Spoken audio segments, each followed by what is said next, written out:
চলো আজ তোমাদের মায়ের কাছে যাওয়ার গল্প শোনাই। তো হ্যালো সবাইকে, আমি শিল্পা নতুন ব্লগ শুরু করেছি। প্রথমেই আমাদের আমদা থেকে ট্রেন ধরেছিলাম হাওড়া যাওয়ার উদ্দেশ্যে। আর সেই ট্রেন ফাঁকা পেয়ে আমার বন্ধু বান্ধবীরা বসে শুয়ে, একজন তো ঘুমিয়েই পড়েছে। যাই হোক, কমফর্টেবলভাবে জার্নি করেছে। আর এই যে আমি, চলো ওরা সাজুগুজু করছে, মানে আমাদের ট্রেন থেকে নামার সময় চলে এসেছে। হ্যাঁ, তারপরে আমরা চলে গেছিলাম মেট্রো ধরে শিয়ালদা পৌঁছে হাঁটা পথে একটাও ক্লিপ নেওয়া হয়নি, কারণ এই গরমে রোদে পুড়ে অবশেষে পৌঁছে গেছি মায়ের কাছে। তারপরে মায়ের জন্য পুজোর ডালা কিনে ভেতরে প্রবেশ করলাম। তারপরে লাইন দেওয়া শুরু হলো। হ্যাঁ, সকালবেলার দিক করে না একটু লাইনটা কমই ছিল, ভিড়টা কম ছিল। আমাদেরকে একটা কথা বলি, যেটা আমার খুবই খারাপ লাগলো।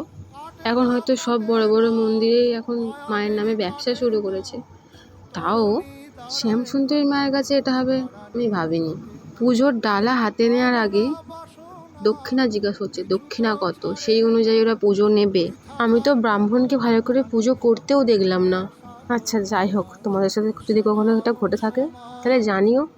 শেষমেশ পুজো দিয়ে বেরিয়ে ফটো তুলে খাওয়া দাওয়া করে আমরা রওনা দিলাম বাড়ির উদ্দেশ্যে।